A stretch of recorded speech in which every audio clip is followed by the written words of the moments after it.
बिस्मिल्लाहिर्रहमानिर्रहीम। अस्सलाम वालेकुम। This is Umar. पाकिस्तान में महंगाई तारीख़ की बुलंद तरीन सतह पे है। पाकिस्तान में महंगाई दिन ब दिन बढ़ती जा रही है, चीज़ों के रेट डबल हो गए हैं जो कि एक आम आवाम के बस से बाहर है, अफोर्ड नहीं कर सकते।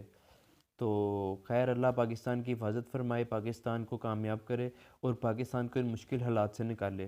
तो आज की वीडियो शुरू करते हैं। जैसा कि आपको पता है कि मैंने कुछ दिन पहले अपनी वीडियो बनाई थी जिसमें मैंने आपको ये बताया था कि ओवरसीज़ पाकिस्तानी कैसे पाकिस्तान को डेवलप करने में अपना रोल प्ले कर सकते हैं। तो मैंने भी कुछ सवालात सुने हैं और आप लोगों ने भी सुने होंगे कि अगर ओवरसीज़ पाकिस्तानियों को पाकिस्तान से इतनी मोहब्बत है तो वो पाकिस्तान में आके अपनी ज़िंदगी क्यों नहीं गुजारते, क्यों वो फ़ॉरेन में रहते हैं। तो मैंने सोचा मैं इस हवाले से अपना एक्सपीरियंस शेयर करते हुए आपको ये बताऊं कि ओवरसीज़ पाकिस्तानियों को पाकिस्तान में आके क्या क्या मुश्किलात होती हैं और ओवरसीज़ पाकिस्तानी किन वजूहात से पाकिस्तान में आके अपनी ज़िंदगी नहीं गुजारना चाहते। तो मैं आपको बताता हूँ कि वो क्या क्या वजह हैं। इसमें सबसे पहली चीज़ है करप्शन। करप्शन पाकिस्तान का एक बहुत बड़ा मसला है। करप्शन पाकिस्तान में हर तबके का बंदा करता है, बेशक वो बिजनेसमैन हो, बेशक वो कोई दिहाड़ीदार मजदूर हो, बेशक वो कोई गवर्नमेंट का मुलाजिम हो या गवर्नमेंट का कोई अहम बंदा हो। हर तबके का बंदा करप्शन करता है। बिजनेसमैन ऐसे करप्शन करता है कि वो किसी भी चीज़ को स्टॉक करता है और वो इंतज़ार करता है कि मार्केट में ये चीज़ कब शार्ट होगी, कब इस चीज़ की डिमांड बढ़ेगी और वो इसे महंगे दामों बेचेगा। एक दिहाड़ीदार मजदूर ऐसे करप्शन करता है कि वो अपना 8 घंटे का काम इतनी सुस्ती से करता है कि उसे अगले दिन भी 8 घंटे काम दिया जाता है। एक गवर्नमेंट का मुलाजिम कोई रिश्वत लेके करप्शन करता है, कोई हुकूमत से महंगा ठेका लेके नाकिस मटेरियल इस्तेमाल करके करप्शन करता है। और इस तरह हम पाकिस्तान में करप्शन की बेइंतहा मिसालें हैं जिन्हें मैं अपनी इस वीडियो में अगर बयान करना शुरू करूं तो ये मेरी वीडियो बहुत लंबी हो जाएगी। बहरहाल मैं अपनी बात को छोटा करते हुए आपको ये बताना चाह रहा हूँ कि अगर पाकिस्तान से करप्शन ख़त्म की जाए तो पाकिस्तान तरक्की कर सकता है और ओवरसीज़ पाकिस्तानी के फॉरनर्स भी पाकिस्तान में आके अपना फ्यूचर देख सकते हैं।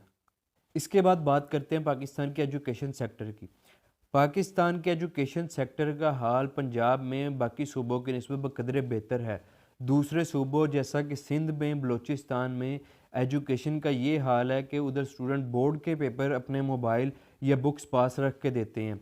एजुकेशन पाकिस्तान में गरीब बच्चे के लिए अफोर्ड करना बिल्कुल नामुमकिन है। गवर्नमेंट स्कूलों का ये हाल है कि टीचर सुबह आता है, अपनी हाज़िरी लगवाता है और इधर उधर निकल जाते हैं। और प्राइवेट स्कूलों की फ़ीसेस इतनी ज़्यादा हो गई हैं कि एक मिडिल क्लास बच्चा भी अफोर्ड नहीं कर सकता। और इसके अलावा भी अगर एक मिडिल क्लास बच्चा अफोर्ड कर भी लेता है तो पाकिस्तान में एजुकेशन का लेवल बाकी दुनिया के एजुकेशन लेवल से बहुत नीचे है।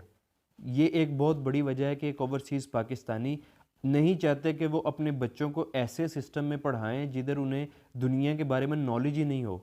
इसके बाद बात करते हैं लैक ऑफ जॉब अपॉर्चुनिटीज़ की। पाकिस्तान में जॉब्स तो जैसे हैं ही नहीं। इधर मास्टर्स किए हुए, पीएचडी किए हुए स्टूडेंट्स को जॉब नहीं मिलती और अगर किसी को जॉब ऑफ़र होती भी है तो वो सैलरी इतनी लो होती है कि वो उस सैलरी में अपने घर वालों का क्या अपना गुजारा करना उसका मुश्किल होता है। और लैक ऑफ जॉब अपॉर्चुनिटीज़ की भी एक बहुत बड़ी वजह करप्शन है। करप्शन से नॉन डिज़र्विंग लोगों को जॉब मिल जाती है और जो वेल डिज़र्व्ड स्टूडेंट्स या किसी भी तबके के लोग होते हैं उन्हें जॉब नहीं मिलती, जिसकी वजह से उन्हें दूसरे मुल्कों में अपना रोज़गार तलाश करने के लिए जाना पड़ता है। इसके बाद बात करते हैं हेल्थ केयर सिस्टम की। पाकिस्तान का हेल्थ केयर सिस्टम दुनिया के बदतरीन हेल्थ केयर सिस्टम में आता है। आप किसी गवर्नमेंट अस्पताल में जाते हैं तो उधर डॉक्टर और नर्सिस का रवैया आपके साथ सही नहीं होता। डॉक्टर्स अपनी ड्यूटी पूरी नहीं देते। बेइंतहा डॉक्टर ऐसे हैं जो सिर्फ ड्यूटी पे अपनी हाज़िरी लगवा के चले जाते हैं। इसके बाद अगर आप एक प्राइवेट हॉस्पिटल में जाते हैं तो उनके खर्चे, उनके अखराजात इतने हैं कि वो एक आम बंदा फ़ीस उनकी भरना अफोर्ड ही नहीं कर सकता। इसके बाद आप अगर किसी प्राइवेट डॉक्टर के पास जाते हैं तो प्राइवेट डॉक्टर की सबसे पहले तो फ़ीस अफोर्ड करना मुश्किल है और अगर आप फ़ीस अफोर्ड कर भी लें तो भी डॉक्टर आपको इतना टाइम ही नहीं देता कि आप डॉक्टर को अपनी पूरी बात समझा सकें, डॉक्टर को आप अपनी बीमारी समझा सकें और डॉक्टर आपको मुतमईन करके भेजे। पाकिस्तान में डॉक्टर भी बहुत बेहिस हो चुके हैं।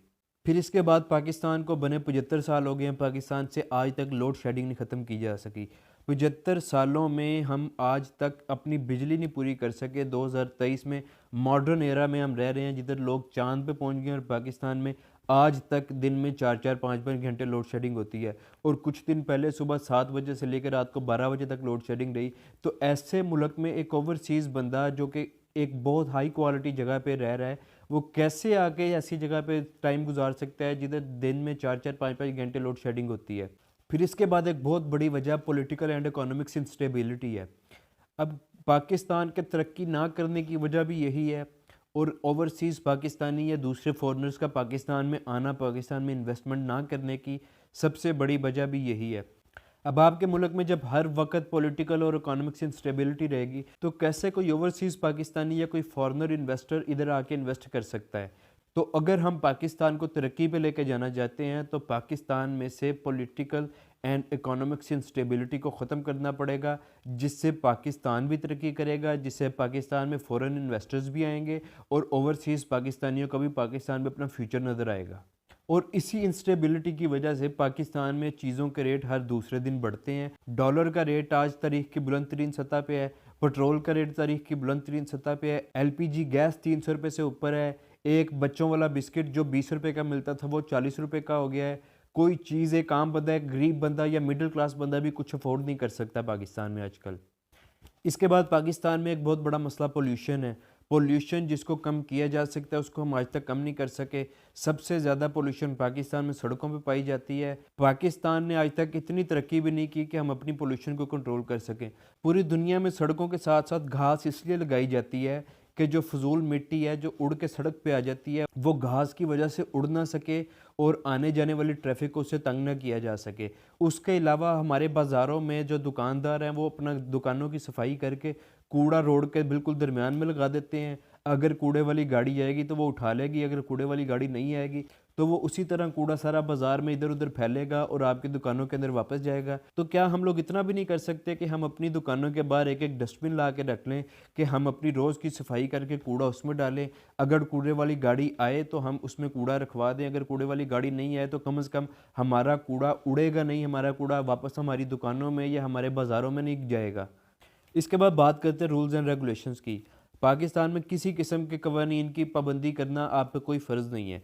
आप अगर सड़कों को ही देखें, पाकिस्तान में सड़कों पे आपको 10 साल से लेकर 70 साल तक का बुज़ुर्ग बाइक चलाता नज़र आएगा। 10 साल का बच्चा जिसके पाँव भी ज़मीन पे नहीं लगते, वो भी आपको बाइक चलाता नज़र आएगा।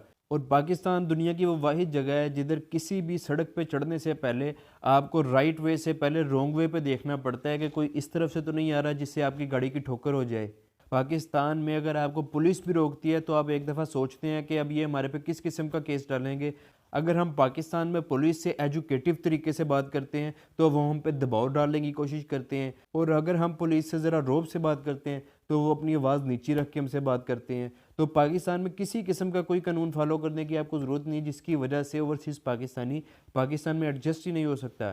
तो अगर रूल्स एंड रेगुलेशंस को भी पाकिस्तान में सेट कर लिया जाए और कानून की पाबंदी हर बड़े छोटे, हर अमीर गरीब पे लाजिम कर दी जाए, तो पाकिस्तान तरक्की करेगा और पाकिस्तान में ओवरसीज़ पाकिस्तानी भी आके अपने आप को कंफर्टेबल फील करेंगे।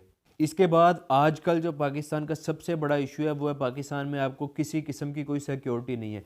ना आपको पाकिस्तान में अपनी जान की गारंटी है, ना आपको पाकिस्तान में अपने माल की गारंटी है। आपको नहीं पता कि अगर आप पाकिस्तान में घर से निकलते हैं तो आपने जिस जगह पे जा रहे हो उधर पहुंचना भी है या रास्ते में आपके साथ कोई वारदात कर जाएगा।